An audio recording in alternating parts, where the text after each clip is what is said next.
Welcome back to Crag Live with your hosts Terry and Tiffany Dufault. I get to live out my fantasies because I've often said that cult radio is kind of like the land of make-believe, because everything we do here is about fantasy movies, TV shows, radio, whatever.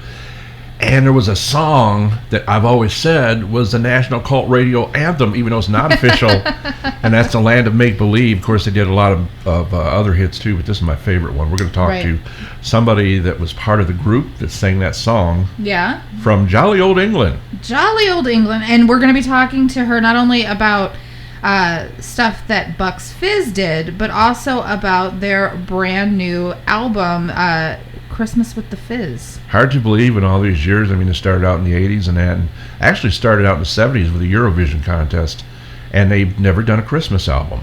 I know. And there's 3 of the original members now calling themselves the Fizz, and they have a Christmas album. Yeah, so we're going to be talking with Cheryl Baker, and let me power up good old Skype here.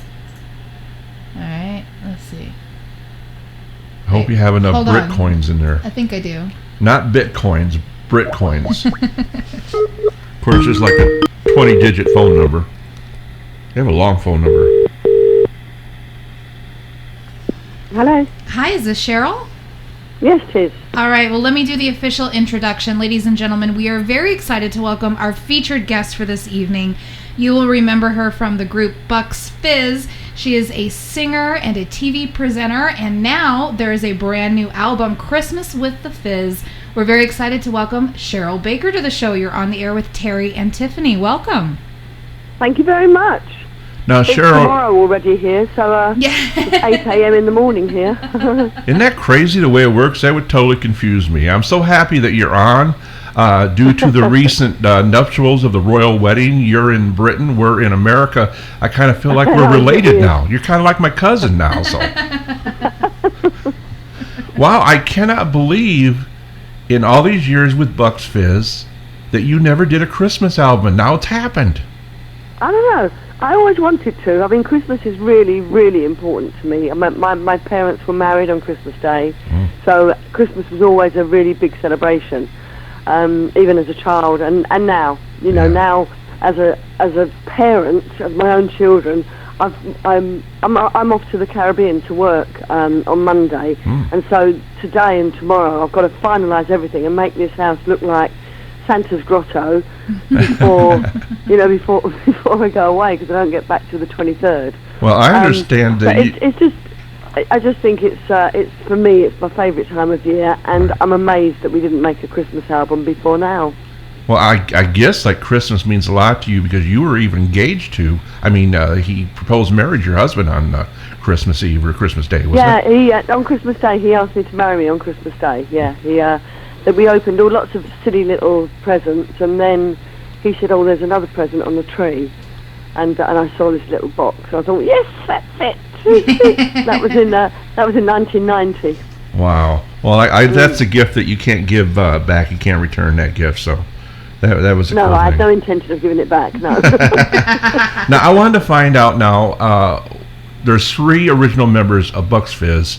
Now you call yourselves the Fizz, and we'll get into that in a bit. But one of your members, which is the beautiful Jay Aston, she's recovering from some health problems, and I guess she recorded this album before her surgery, and I'd like to know how she's doing now. She's doing so brilliantly. She's really, really great.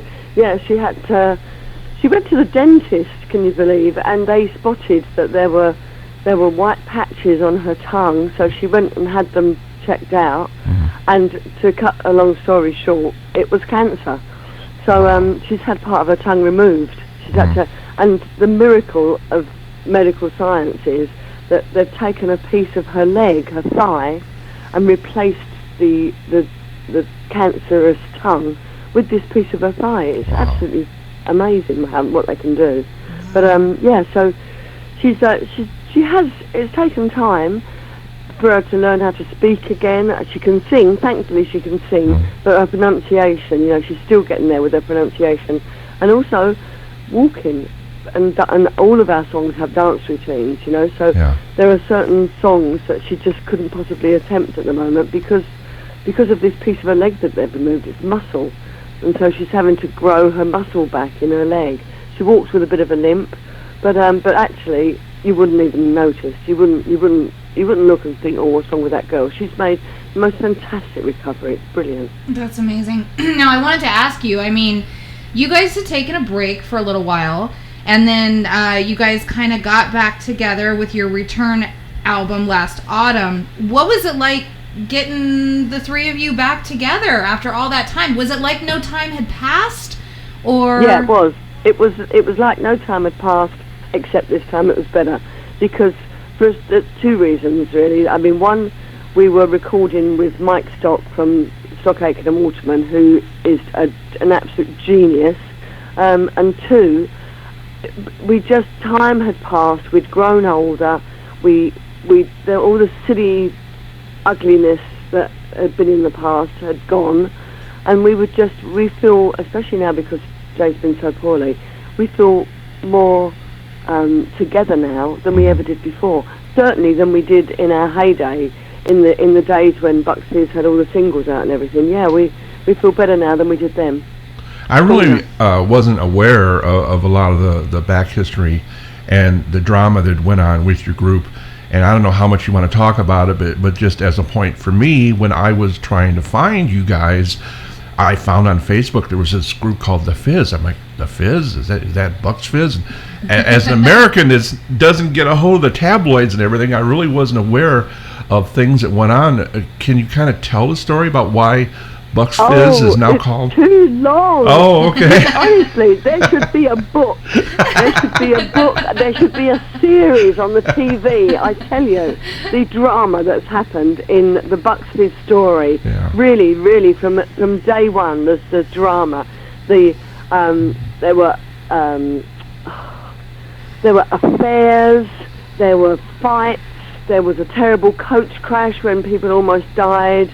There was the glory days of winning the Eurovision and being number one in the charts and the disastrous days and then scroll forward and here we are, the fight over the name, who gets the name Bucks Fizz, going to court, and then now Jay's had this cancer of the tongue and honestly it's like if you put all the drama that's happened in Bucks Fizz's life together and you wrote it down in a book, you think, no, it's too extreme. No one would have a life like that. But it's true. It's absolutely true.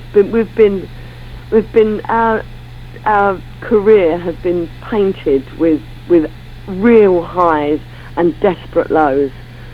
Too many to talk about, honestly. Right. Well, I'm really sorry to hear about Jay having health problems. I know that Mike definitely suffered from that crash. I mean, it was kind of touch and go with him for a while. Was it true that I actually read that he actually was declared dead and they put him on life support and brought him back? Yeah, absolutely. Wow. Absolutely, yes. He was. He had the last rites and he died on the operating table and they brought him back to life and now he's as irritating as he ever was. and you know something, now that you three are back together, especially with the close calls with the two of you, and thank God, hopefully you've had good health, I think that kind of makes it more special, especially at Christmas time, doesn't it? Yeah, it does. Yes, it does. Yeah. And Mike is in panto. This is something you don't really have in the States, isn't it? Yeah. He opened in a panto here yesterday, and I'm going to see him today.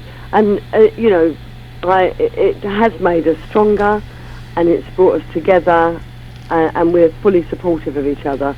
We're like the three amigos, or the three musketeers, if you like. All for one and one for all. Well, I can't believe that all this time has passed. You're a mom, and I guess you had twins, didn't you? Yeah, I had twins, but the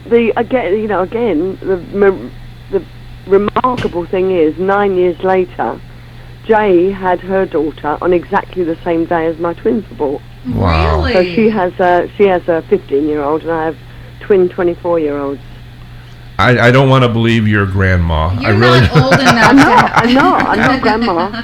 I'm not a grandma. I'm a mum still. I don't want to be a grandma yet. Yeah, I'm not ready for that. I don't want to be a grandpa. If they say to me, Mum, I'm pregnant, I'm going to say, no, not yet. No. I'm not ready. I'm sorry.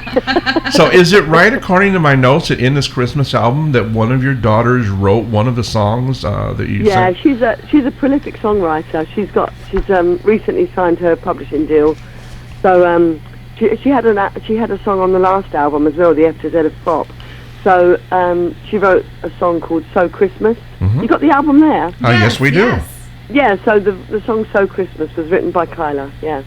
Fantastic. Is there by chance that she's got, is there like a video that she's done a cameo in or something? Yes, on the last album, the F to Z of Pop, there was a song released from it as a single. It was called Amen.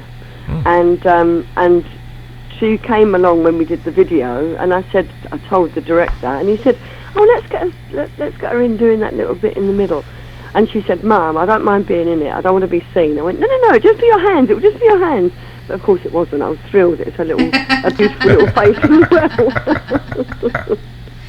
So let me ask you, I mean, just to kind of go back for a few minutes. You started out, when you first were working, your first jobs, you were working as a secretary. So... Oh, when I left school, I mean, yes. That's going back to when Queen Victoria was on the throne, yeah. Yeah. So how did you end up getting involved with this group and then winning Eurovision? That's a huge deal. Yeah, it was a dream for me, because it really was a dream. As a child, I just wanted to be a singer in a band, and I wanted to sing harmony because that's my thing. But also the Eurovision Song Contest. Obviously, the clues in the name is a Europe thing. Mm-hmm. It used to be Europe. It's much more international now, but it was basically just France, Germany, Austria. You know, our neighbours, if you like, UK's neighbours.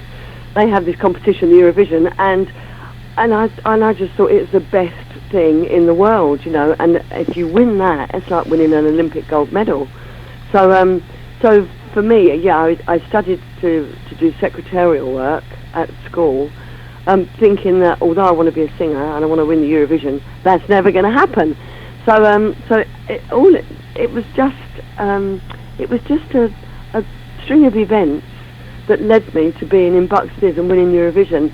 It's almost like it was meant to be. The first audition that I went for was in a band, and they were Coco, and they actually did the Eurovision in 1978, and I thought, wow, I'm doing the Eurovision, but we didn't win. And then when I left them in 1980, just very shortly after, a matter of weeks after, the girl who put Bucks Fizz together came into the studio where I was doing my secretarial work. You know, I'd gone back to doing an ordinary job. Mm-hmm. And she said, "Why are you here?" I said, "Oh, I've left Coco." And she said, "Well, I'm putting this group together, Bucks Fizz, you want to be in it?" So the fact that my career fell into line, you know, so perfectly, was really quite uncanny. And I mean, Eurovision, we only won the Eurovision Song Contest by 4 points. You know, if it hadn't been for the rip-off skirt, I think you'd have been talking to Lena from Germany now. So. Yeah, I've got to mention that now. Here in America, we had a wardrobe malfunction with Janet Jackson. Okay. Yes. Yeah. And ours was pre-planned. I think it was pre-planned. But with you, okay, and with your other partner there, you know, both lovely women on stage, you had the skirts ripped off during the song. Was there any time that something went wrong and maybe a little bit too much came off, or it didn't come off, or? Yeah, actually on the night, because underneath we had leotards on. We had the skirt that came down to the knee, and underneath that skirt was a little mini skirt, and under the mini skirt we were wearing a leotard, so the whole top part was attached to the bottom part. And when the big skirt came off and we span around, Jay's leotard had gone up the back, her bottom. It had gone into the crack of her bottom, and it looked like she had no knickers on. I think you call them panties, but yes, she had no knickers on. Wow. And so the picture went into all the newspapers over here. Is she or isn't she? You know, wearing pants. The thing about that routine, it was cool, was the dance routine. I don't know who your choreographer was, but you were doing, I guess you would call that swing dancing. Isn't that swing dancing where your partner swings you up? Yeah, it is. Yeah, it was that kind of that style of song though as well, and that's why it suited the long skirt as well. Yeah. But yeah, she was a great choreographer, Chrissy Wickham. And then from then on, every single of ours, every song that we ever recorded and still do, we have a routine to it. That's the kind of group we are. We're not like ABBA where we play instruments or just I mean, the girls in ABBA were amazing. I loved them, but they never really. They just moved. They had choreographed moves, didn't they? But we have proper dance routines. Right. You know, you mentioned the word ABBA, and I was going to say that, and I don't want to come off like you're like ABBA because you're so different than ABBA, and you said that yourself. But Americans, which we are, and other Americans here, are going to compare you with ABBA. Does that annoy you at all? I mean, do you think that's ridiculous? I mean, you guys were kind of the same in the fact of your costumes. No, it's very similar. If you look at the basic details, we're a 2-boy, 2-girl band. We did the Eurovision Song Contest, and we sing pop music. There are the 3 main criteria. But actually, you know, I think ABBA are phenomenal. I love ABBA. I think they're amazing, and I think the songs that the boys wrote were superb. And so, you know, with all the ongoing success from Mamma Mia and Mamma Mia, Here We Go Again. I just watched that recently. I'm a bit late, but I think it's fabulous, and I cried all the way through, all the way. And I thought, no, I don't want it to be dead. And you know, I think they're fantastic. Having said that, you know, I think that the stuff that we did, all of our back catalogue and the current catalogue, I think is great as well. You know, there's room for 2 bands that are 2-boy, 2-girl, come from Eurovision and sing pop music. There's enough room for us in musical history. Yes. Now you mentioned your back catalog. I have to take this opportunity because I'm gonna tease Terry in a minute, but I wanted to ask you, Cheryl, what is your favorite song that you and the group has ever recorded? Because I will tell you, Terry's my father, but he turns into a 16-year-old girl every time Land of Make Believe comes on. Well, I have to say that is one. I have 3 favourites, and Land of Make Believe is one of them, purely because it was a huge hit in the UK at Christmas time. So, because Christmas is so important to me, because I love it so much. So, certainly Land of Make Believe, and the other 2. One of them is New Beginning, which we released in '86, which I just thought was amazing. I loved it. But I think probably technically and musically, I would say Now Those Days Are Gone, because of the vocals in it and the vocal arrangement in it. Andy Hill, who wrote it, he did the vocal arrangement. Usually we work out our own harmonies, but in this, we all cross over all the time. It was very clever. And I think it's a challenge, actually, to sing it live, which we do, of course. But I love the challenge, and that makes me feel more respectful to that song. So for respect, if you like, Now Those Days Are Gone, but probably for fun, Land of Make Believe's got to be. I think what Land of Make Believe does for me is probably due to the video. Because don't you just want to live in that environment that you were in that video? I mean, it was dreamlike, and you know, you're laying in bed and you get out and you go dance with everybody, and there's water on the floor. Oh my God, it's like the biggest fantasy in the world. Now, I got to know about the filming of that video. Did they flood the studio, or how did you guys do that? No, we went to White City swimming bars. White City was not far from the BBC, coincidentally, but yeah. We went to a big swimming pool, and we just turned the whole swimming pool into the Land of Make Believe. But if you think about it, you know, this little girl in ordinary clothes, waking up in bed and suddenly being in the Land of Make Believe, that could have been me. That could have been me, an ordinary girl with an ordinary job, leading a very ordinary life. And just because she made the one phone call at the right time, it turned my life into the Land of Make Believe. It absolutely did. My life has been a fairy story because I made one phone call. Yeah. Yes, definitely. And the fact that you guys are all survivors too. I mean, you guys collectively as a band has been through hell. I mean, and you guys are still there. I mean, that's amazing. I know. We have. We've been through hell, but we've also been through heaven.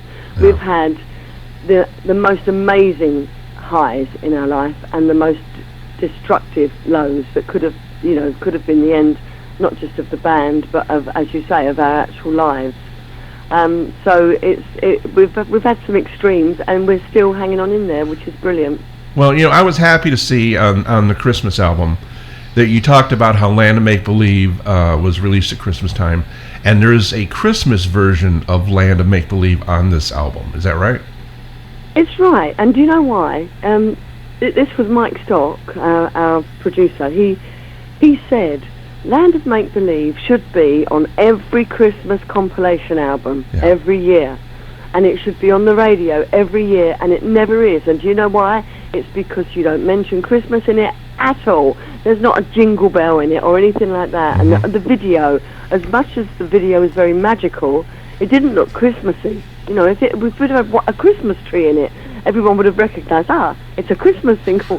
But because we didn't do that, he said, so we're going to re-record Land of Make Believe. We're going to re-record it, and we're going to Christmassify it up, and then hopefully you'll hear it on the radio in the future, or see it on a compilation album. So there was method in his madness. So we re-recorded it, but the one thing we forgot was the line at the end. I've got a friend who comes to tea. We forgot to record that again, so that it just at the end of the song now, it just fades with the music. Right. So was that a mistake? Do you think we should have had that there? Well, yeah, kind of, because that's really charming. Because that voice sounded like that was a child, right? Yeah, she was the daughter of the A&R guy from our record label, RCA. Her name was Abby Kimber. Yeah. But it's a lot of. I remember listening to it on the radio, and back in the day, and the DJ would fade there and say, "Oh, I can't play that irritating child's voice anymore." Oh, it's adorable. For everyone. with her on it and everything. I don't know if you ever heard of it. Men Without Hats, Pop Goes the World. There's a child on there too, and it just reminded me of that. And it had like a charm to it. It really did.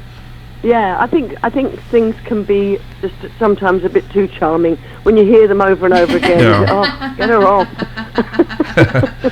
Now, I've got to ask you, those costumes in that video is tremendous. And you were talking about you did it at a swimming pool. This pool that you did it at, was that indoor or outdoor? It was an indoor pool.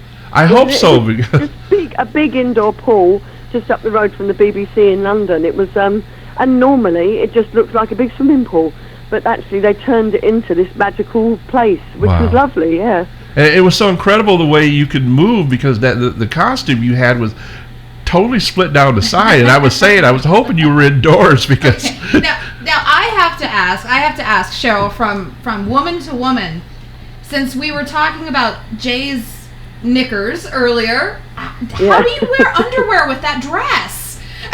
Yeah.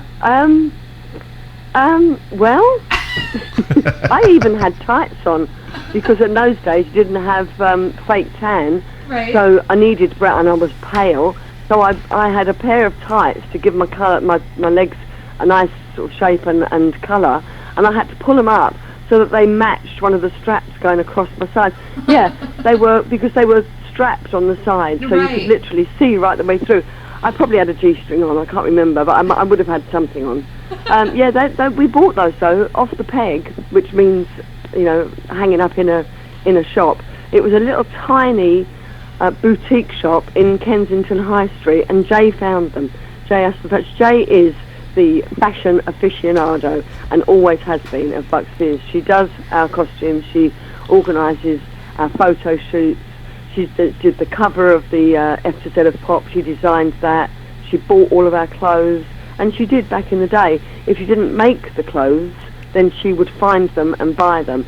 And those outfits she found in Kensington High Street. Well, all the outfits were incredible. I mean, you guys had extreme class and good taste along with the vocals, and it just was a total package. I've got to ask you, as a person in the UK, hearing about us crazy Americans now, we've got some stupid scandal going on.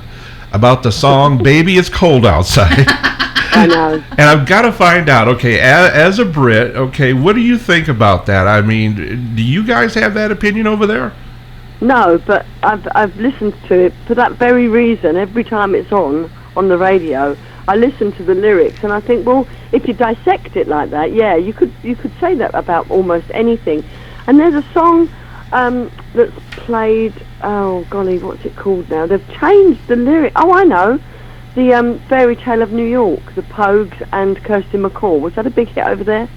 No. They've got cars big as bars, they've got rivers of gold.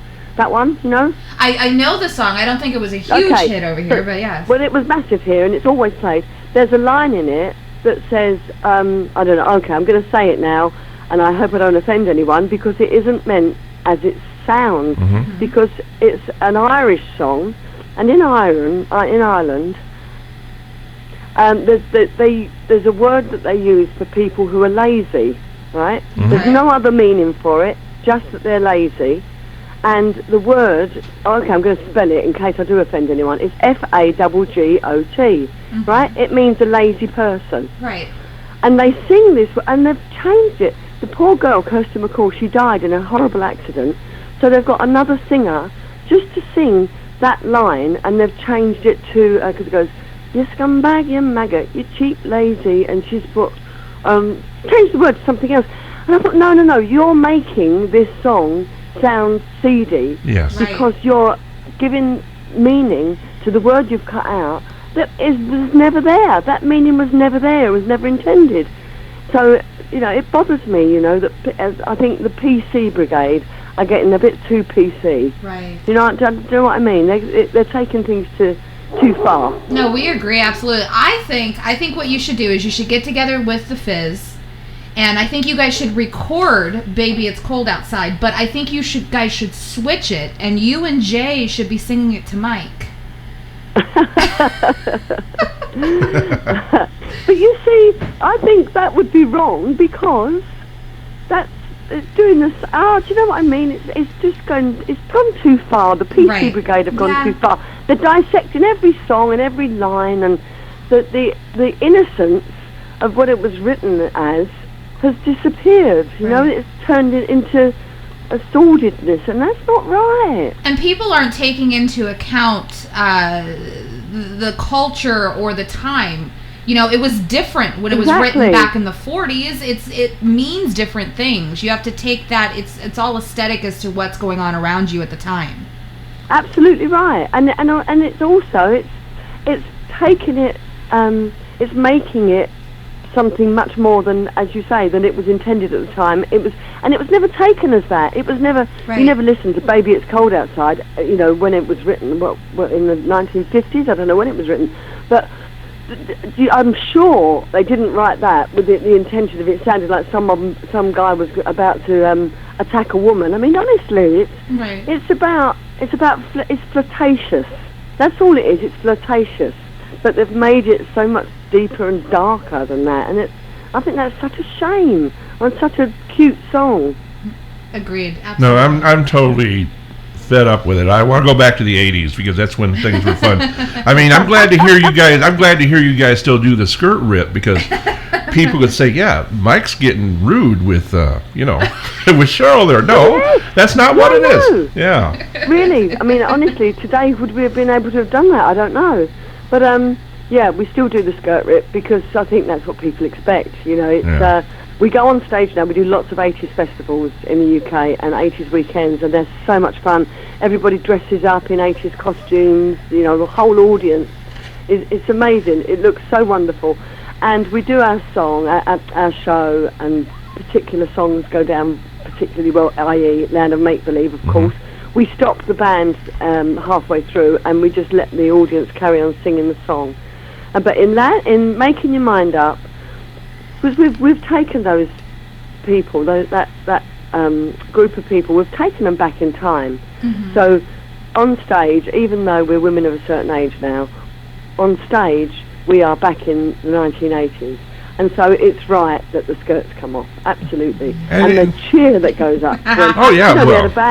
We had a band, an 80s band, they're called Aswad. I don't know if they were big in the US, but Aswad was standing in the wings while we were doing our show because they were going on after us. And the cheer goes up because you guys all still look good, including Mike. I mean, you all look good. Oh, but they were waiting in the wings, waiting for the skirts to come off, and we heard the cheer, yes, because they saw the skirts come off. They went, we can die happy now. You know, it's crazy that you started out with that Eurovision thing with making your mind up, because I heard you say on a show, I believe, or at least you insinuated, that you didn't really think that was that great of a song, but you thought it was a good song for the contest. I thought it was great for the contest, but it's not my type. You see, I was a bit of a hippie. I was a James Taylor, Joni Mitchell girl. So Making Your Mind Up and Bucks Fizz doesn't fit in the same criteria as James Taylor and Joni Mitchell. However, you know, after Making Your Mind Up, I think we made some fantastic pop songs. And Making Your Mind Up is still not my favourite song, but it gave me my life. Yeah. Right. It gave me everything I have now. It gave me the house I live in, my husband, my children, my lifestyle, my work. Everything I do is down to that song. So I owe it everything. Well, you had a show over there in the UK, and we have a lot of your shows, like we have Dance with the Stars, and that's from the UK and stuff. And you do a thing to where you're a host on a show to where it's like dancing on ice or something. But there's another show that I think is like a genius idea. I wish to God they'd do that here. They take a pop star and they turn you into an opera star. Oh, yeah, I did that. And, it's actually called that, pop star to opera star, yeah. And I'll tell you what, I mean, yeah, I came second in that competition, but it's there's no way they made an opera star of me. That takes years and years and years. And the training, I tell you, my voice was, it hurt with the training. It's so extreme to how I have so much respect now for opera singers. I was never a fan of opera, and I just thought it was a bit highbrow and a bit boring. But my word, it changed my mind doing that show. So I'm thrilled that I did it, even more thrilled that I came second. But I'm also really glad that I'm a pop star, not an opera star. Well, I'm sure you were humbled by it, but when you went into it, I mean, there's no way am I insinuating that there's any conceit involved, but here you've got all these gold records and everything, and internationally famous. You kind of think like, yeah, I could do this, and then all of a sudden you realize how hard it is. Yeah, when I went for the audition, which I had to do, she said, what do you think opera is? Sing for me. And I sang what I thought sounded a bit like opera. And she went, no. She said, now sing it again, but really make fun of it, as if you're making fun of an opera singer. And so I went overboard and really exaggerated. And she went, that's it. Now you sound like an opera singer. And she wrote on my sheet, my audition sheet, must have this girl. Well, I must tell you, I saw the video of your performance. I was impressed. You've got a really good range. Yeah, well, it surprised me, actually. I've got to be honest. So I guess you guys just came back from a cruise, is that right? I did. I came back from the Caribbean. I work sometimes. It's on a British ship called, it's P&O Britannia, it's called. The Queen launched her, you know, so it's terribly British. And I do this little one-woman show. And I did it in the Caribbean, and funnily enough, as I said earlier, on Monday I fly out again to join the ship. I'm only working on it for 4 nights, and then I fly back to the UK just in time for Christmas. But I do that show regularly. I'll be back on the ship again in February. Now, you've got like some dates coming up with the Fizz, is that right? Are you guys going to Ireland or something, or was that you? No, that's the latest one that's gone in. There are loads of gigs that can't be confirmed yet because they haven't released them to the public yet. So until it's released, we can't announce them. But this one has just been released, and it's a huge 80s gig in just outside of Dublin. So, oh golly, honestly, if you're into the 80s and Britpop, then you need to get over to Dublin for it's the beginning of July, the first week of July. So it's a fantastic lineup, absolutely amazing lineup. What about, like, for instance, okay, it's awfully short time now, probably don't got anything going, but maybe some year in the future, whatever, doing a Christmas show, I mean a Christmas tour, like with the Christmas album. You ever consider that? When we did this album, because we did it quite late, and because it was released late, and we didn't have time to give it proper promo, we thought of this as a 2 Christmas album, with next Christmas being the prime Christmas to release it. So this will be released again next year, but with proper promo. So, and the intention is that we either do a Christmas tour or a Christmas show somewhere like, say, for instance, the Albert Hall or something like that. Yeah. So, in quite a prestigious theatre. Wow, Albert Hall, that's a big place. I mean, I may be American, but I know about that place. That's what I mean, in a prestigious theatre. Maybe the Palladium, which is much smaller, but it has the prestige. So, yeah, it's a phenomenal space, the Albert Hall. It's beautiful. Well, I have to say, I know you were talking about the competition on Eurovision and that song kind of giving you your whole life. But for listeners who may not know, I have to commend you, Cheryl, because you took your singing career and you launched it into an amalgam of other things. You became, a TV host for a while. You've done stage. The 80s have been very good to you. You were even in a production. You debuted in a production of Footloose, right? Yeah, I toured with Footloose, and then I went into the West End for 9 months with Footloose the musical. Yeah, I played Vi, which is the dad, the vicar in Footloose. I played his wife, and she's got quite a major role in the. I think she's got more of a major role in the show than she has in the film. So that was I loved it. I loved doing Footloose. And that was steeped in 80s, wasn't it? All the songs were 80s. Hear It for the Boy, and yeah. And you know that it's not the craziest thing that you've done as far as musical productions. You were in, this is like a big thing in America here. You guys were in a musical version of Happy Days, and you played Mrs. C? Yes, I did. Mrs. Cunningham. I was thrilled. Absolutely thrilled, because I loved Happy Days. Was massive here. Wow. So I was thrilled to play that part. I loved it. And we got to meet the writer of all the songs, who, oh my God, it's just slipped my memory. What a wonderful American guy. I loved him, and I loved him back in the day as well. And for the life of me, his name's not coming to me now, but anyway. Yeah, it was 6 months touring and around the UK, and it was a great time. I loved it, and I keep in touch. I call them all my children. I keep in touch with all my children from Footloose and from Happy Days and anything else I've done. We become like a family when we're working together, so I keep in touch with them. I have got to get you in touch with Marion Ross, who was the one that played the role in the TV series. She would be delighted to hear this. I don't even know if she knows about it.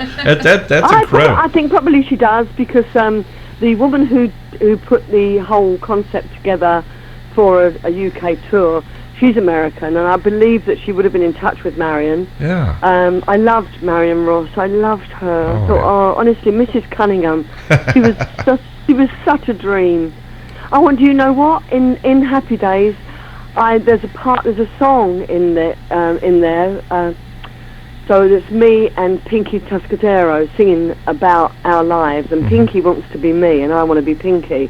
I want to be the rock star, and she wants to be the homemaker with the gingham tablecloth and making pies and things. And and in this song, look at this, please. What a beautiful home. And so she's singing to me in her dream world, and I'm singing to her. I want to be her. And there's a point in it when I stand on the table and I rip my skirt off. a la Bucks Fizz. Oh, that's and hilarious. So rock chick. I love it. Wow. And then, kind of like real life, taken from fiction, if you will, right. You kind of extended that Bucks Fizz kind of dream-like princess reality, because you played Cinderella. Yeah, I did. It was a TV Cinderella. It was.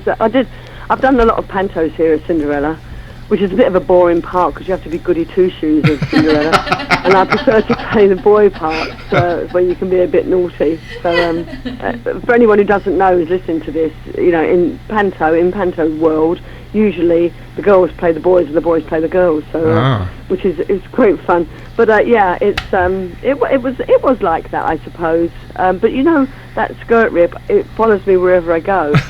When I did Footloose the musical, at the end of the whole show, we did this mega mix where we all come on and dance and sing to the audience. Mm-hmm. And in that, I strutted to the front of the stage, and Steve McGann, a great actor here in the UK, who played my husband in it, he struts to the front as well and rips my skirt off again. So, and the audience always cheer because they see the relevance because of Making Your Mind Up and the Eurovision Song Contest.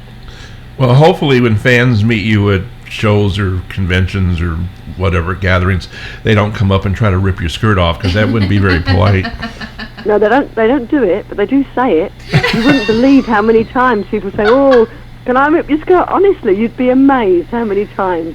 Does the skirt come off tonight? And they're like, I'm wearing trousers, for goodness sake, and they still say it. Yeah. Now, I want to talk about, because I saw the beautiful video you did from your Christmas album, and I love trains. I'm a train guy. And the whole thing takes place on a train. Talk about making that video. Yeah, it was a steam train, so it was a steam locomotive. And I think there's something magical about steam trains. Yeah. The smell of it, the sound of it, the toot of the whistle. It was in a place called Didcot, which is near Oxford, and they've got this massive train station at Didcot, a really modern train station, but you walk down this little alleyway at the back and suddenly you've been transported back sort of 100 years. Wow. And you've got these fabulous steam trains that they keep immaculately, and they run up and down one section of track. It's quite long, you can get all along that the length of from Oxford outwards. You can go quite a way. Yeah. And yes, we made it there, and it was fabulous. The nice thing as well was that all of the passengers on board the train were Bucks Fizz fans, because we said it's basically first come, first serve. Whoever writes in and says they want to come and be on the train in our video, those spaces are there if you get in quick, and that's exactly what happened. So all the faces you see there, apart from me, Mike, and Jay, they're all Fizz fans. That's marvelous. You've got a really good group of fans who's very loyal. I know that, like, you're even offering like a calendar now and stuff, and it's doing well. And just are they basically leftovers from the '80s that have stuck with you all this time, or you got new fans, or? Well, it's a bit like you, because you've forced your daughter to love Bucks Fizz. And they've done the same. They've grown up with Bucks Fizz, and their parents used to take them to Bucks Fizz concerts, and now they bring their own children and their parents. So we've got the 3 generations of their family coming to see the gigs. But the children, I mean, you'd be amazed. There's a 19-year-old boy called Alex, he adores me, and whenever his family come, one of them adores Jay, one of them adores Mike, and Alex adores me, and he's 19, but they've been raised on Bucks Fizz music, and so to them, it's still the 80s. Yeah. Right. It is in my head. Terry didn't force me to listen to Bucks Fizz. I loved the music right away. I just never understood what the name meant. Oh, because it's in the US. It's what's the name of it in the US? It's a cocktail. The orange and champagne is. I can't think of it. What's it? A mimosa. A mimosa. So in the States, orange and champagne is a mimosa, and in the UK, it's a Bucks Fizz. Because there was a waiter or a bartender who mixed the two things together, and his name was Buck. I don't know if he was American or if his surname was Buck, I don't know. But anyway, that's where Bucks Fizz comes from. And the reason we're called Bucks Fizz is because Nicola, who put the group together, when they did the demo of the song, she was drinking a Bucks Fizz at the time. So she just thought, Bucks Fizz might be a good name for a band. It could have been anything. Could have been a cup of tea. But anyway, fortunately it was Bucks Fizz. Yeah. And it could have been called Shirley Temple or Dry Martini. I mean, that wouldn't have worked out. But I think it describes you guys in the fact that the fizz and the action. That you're a very lively group. I want to find out, because, like I said, I had a little confusion in trying to find you. You're now called the Fizz. Were you concerned in having to drop the names Bucks Fizz because of the legal action that took place and everything? Were you concerned that people would know that was you and being called the Fizz? Yeah, I was concerned. It's been a couple of years now that we've been the Fizz, and we've been absolutely welcomed with open arms by everybody. Everyone accepts that we're the Fizz. and even it's only a UK trademark. Excuse me. So abroad we can still be Bucks Fizz, but we've been booked for gigs abroad, and they're still calling us the Fizz. So I think, okay, it's that everyone knows. Sorry, everyone knows now that we've changed our name. We've dropped the Bucks because of legal reasons. Yeah. And we're just the Fizz, and it kind of is working very well for us. So I did think it would be detrimental. I expected actually to lose work because of it. Right. And for it possibly to be the end of the band, but on the contrary, it's done the opposite. Well, it's unfortunate. I mean, every group has issues and stuff, but to have 3 members together, I mean, that's great for the fans. It really is, and I'm so glad that you guys are back together. I know you've been on and off, and there was one point that you quit too, wasn't it? Oh, I had to. I was pregnant, and I was. My girls, it took a long time for me to get pregnant, and in the end they were IVF, and there was no way that I was going to risk, being on the road or not being with them, or possibly even losing them, because of in those days you could still smoke in the environments where we were playing. Right. And the last gig I ever did, we went on stage at something ridiculous, like 1 o'clock in the morning, 2 o'clock in the morning or something. And the room was thick with smoke. It was quite a hollow stage, and so the bass was reverberating through my body. And I was pregnant, and I thought, what am I doing? And the noise, it was so loud. Yeah. And I thought, what am I doing to my unborn children? And I couldn't do it. I had to leave.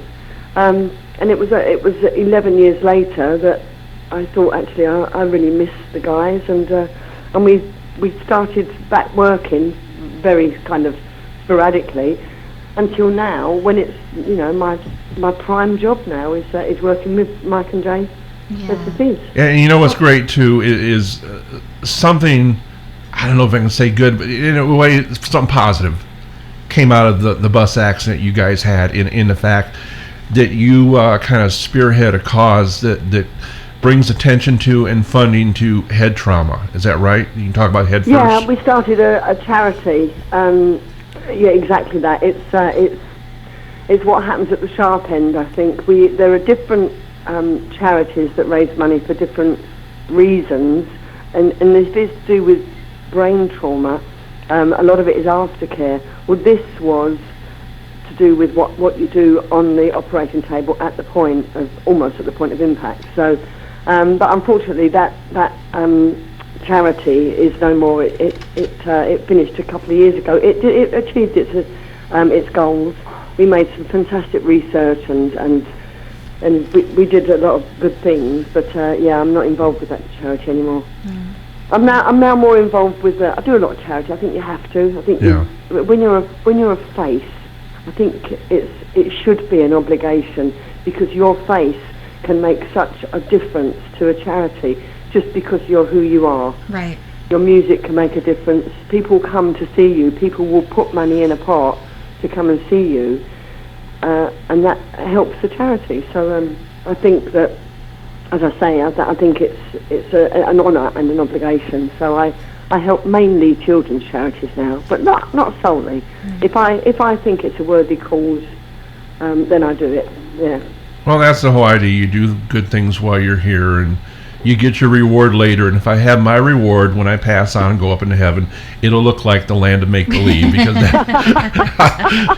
everybody's dancing. And so I gotta say, before I let you go, okay, we talked about your choreography. The little dance you guys do, you've done it in a few other numbers, but especially in the land of make-believe, where you hold on to each other and you kind of rock back and forth. I love that. Yeah. We still do that. Well, we want to let our listeners know, make sure to pick up the album. It is called Christmas with the Fuzz. It was released on November 16th, so you can grab your copy now. Is there a website or any place where people can order autographed CDs? Or Of course there is. Christmas with the Fizz, not Christmas with the Fuzz. Oh, I'm sorry. Yeah, they can find us on all social media. We are The Fizz.